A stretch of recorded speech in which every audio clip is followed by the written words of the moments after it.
Welcome back, ladies and gentlemen, to a brand new TV show spoiler review. We're going to break down season 5 in spoiler fashion of Big Mouth. All 10 episodes released on Friday, this past Friday on Netflix. It's 5th season, and I believe there is a 6th upcoming. So if you're new to the channel, please subscribe, ring the bell, do movie reviews, these type of TV show reviews, streaming platform reviews, and movie rankings. Please subscribe, ring the bell so you're notified when these videos are. We're trying to get to 100 subscribers. If you're new to the channel, a lot of you watch my videos are new. Please subscribe and tell your friends as well to subscribe to the channel.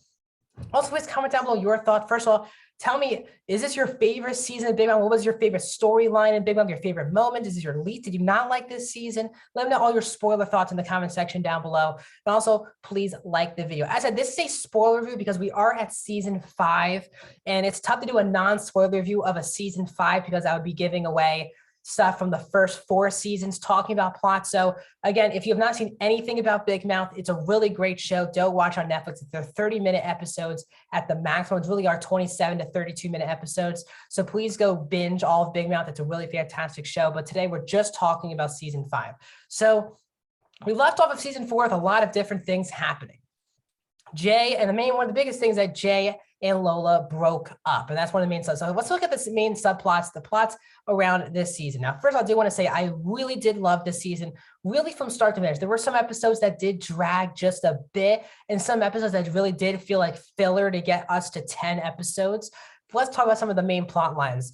With Nick this season, Nick is in love with Jesse. We saw that all the way back in season 1, but this time Nick's just fully in love with Jesse.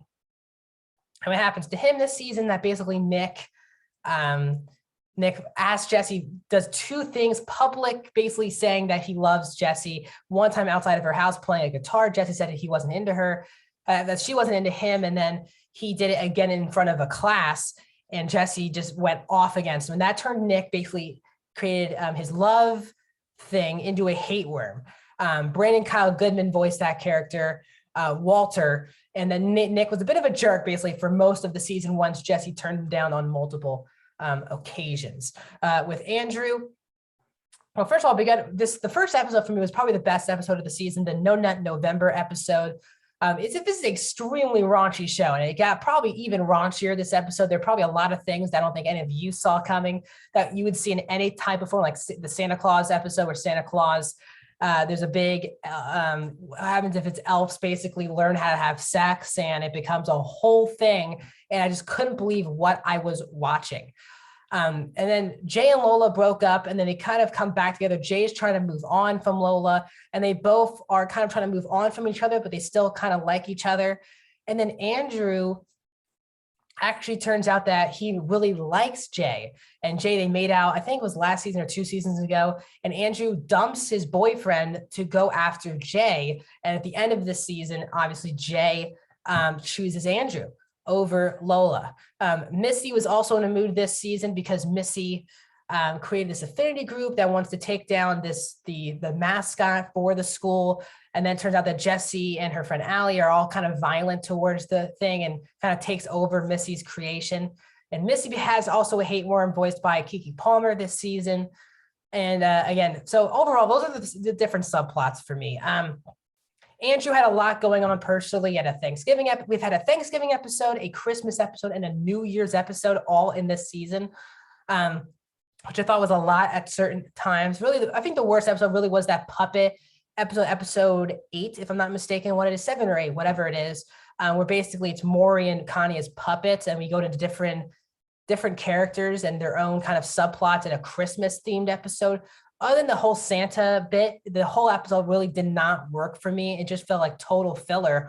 And I was actually feeling like Jesse had a lot to do, but then she wasn't in 2 consecutive episodes. I think it was 8 and 9, because in the 8th episode was the puppet episode, and Jesse was really not in that episode that much. And then episode 9, she's completely not in the episode because it's a Nick's family snow trip.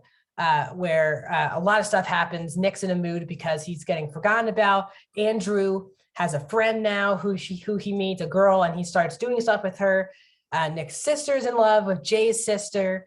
in the parents. There's a lot going on in that episode. I did had a fun time with that episode, but for me, I felt Jesse had a lot to do in the first half of the show compared to the second half of the show. Jay is still my favorite character. He's so funny in this season. The whole magic thing gets amplified this season. His really love for Lola, but also realizes that Lola really isn't good for him at the same time. He loses his magic thing because Lola releases Jay's secret trick on how he does the magic tricks, and Jay becomes in a mood as well. As you see, it's really love and hate. There's hate worms, there's love fairies, I guess, as they say. Or as they say, I thought that's what they were. If I'm wrong, I'm wrong. But as I said, it was a love-hate season where half the characters had like hate hormone people, and then people had love hormone people. Both switched it back and forth, both turned from love to hate multiple times throughout the season. Just the teenage angst was pretty much hit a new level, especially for Nick's character. And we also got to see Nick Kroll in live action form interact with Nick, the animated character, in the season finale, which was actually quite fun to watch. Nick really makes me laugh, Nick, the character animation, because some of the one-liners he says, especially in that huge, the dream sequence in the first episode with Jesse as a father and a priest, that whole scene really had me dying laughing. I don't want to go too inappropriate here. We're on YouTube, but don't know what I can and cannot say about how inappropriate really this show is. I also thought Missy's arc was really, really good. Missy was someone who likes Devon in this season and also has created this affinity group, and everything kind of doesn't really work out. Devon goes back with his old girlfriend, and Missy is stuck because her affinity group is basically taken over by people who don't care about her as she becomes in a mood. And I really liked Missy's arc this season, especially her and Jesse. Jesse had a lot to learn. Jesse also became one of the most relatable characters in the show, really this season, in my opinion. With Jesse's parents, the fact that she seemed like her parents were coming back together, but then I realized that basically her new stepmom is having a kid with her dad, and the idea of responsibility of being a big sister.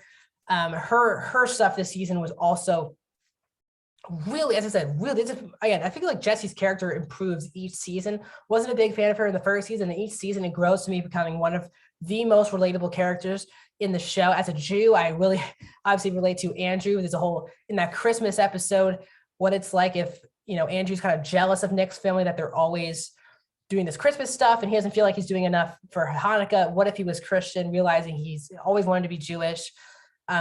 The Jewish stereotypes or whatever are very actually relatable for someone who is Jewish and has a Jewish family. That's why his whole bits with the Jew stuff is really, really funny in this season. Lola makes me have Nick's voices, again, Nick Kroll doing the voices for all these different characters are fantastic. Connie is not that funny for me this season. Maury still remains for me the best hormone monster to date. There's multiple different now people. We had the David Phillips's character, the vampire, the shame wizard, come back this season. So again, I do love this show from really start to finish. I really am laughing in every episode. I think there's some episodes this season that really did feel like filler. And it's also, yes, while there's a lot going on, it doesn't feel like too much is going on. If you're used to the show, you know that all these different people have stuff going on. Sometimes they connect and sometimes they don't, and that's really okay. Nick has going through basically a big part of puberty with his angst all the way up. He really hates Jesse. He really hates Andrew, really hates his family. It's all bad for Nick in the season. And he learns that it's also Nick has to own up to a lot of the stuff that he's not happy about. Nick just has to move on. That story, again, there's some really relatable stuff, especially when the show came out, being a teenager, now being in college and now watching the show, different points of time where you can really relate to different characters in the show, which I think why the show really works for me. Because I was in a middle school, or the show came out in like 2016, 2017. So yeah, around like the middle school age. And then, middle school, the end of middle school, and then into high school, and then into college with this entire show. You can relate to each different characters the older I got. And that's what I'm saying about Jesse. Couldn't relate to her at all when I was in middle school, but then the older I've gotten, I've related a lot more to Jesse, then relate more to Andrew, to Nick, to all these different types of people. And that's why I think the show absolutely works for me. So I'm going to give Big Mouth season 5 a 4 out of 5 stars. I'm going to give it an 80%. I really did have a fun time this season with these characters. Again, I love the show. I really binged it in about 3 days based on my schedule. I can really binge a lot, but I did like 4 episodes a day. super easy to watch this show, really from start to finish. I love all the characters. I care about all the characters. They're all funny to me in very unique ways. And if you're into the Big Mouth, I can't really rank seasons because of the way the binge is. I sometimes forget what happens in each season. But for me, I really did love this season of Big Mouth. I think Big Mouth season 6 is announced, at least on IMDb. It says there's going to be a season 6. If there is a season 6, I'll be back reviewing it for you guys on this channel. So please like the video, subscribe, ring the bell for notifications. Upcoming reviews coming to the channel. A Netflix review will be coming tomorrow for a new Netflix film of the week. Thursday, Friday, nothing on Thursday. There's no big movies coming out this weekend. So Friday, I'll have my reviews of both Red Notice and the season 1 non-spoiler review of I Know What You Did Last Summer, because the season finale of that is coming out on Friday. So 2 reviews coming on Friday, then my box office breakdown show on Monday. I'll see you guys then.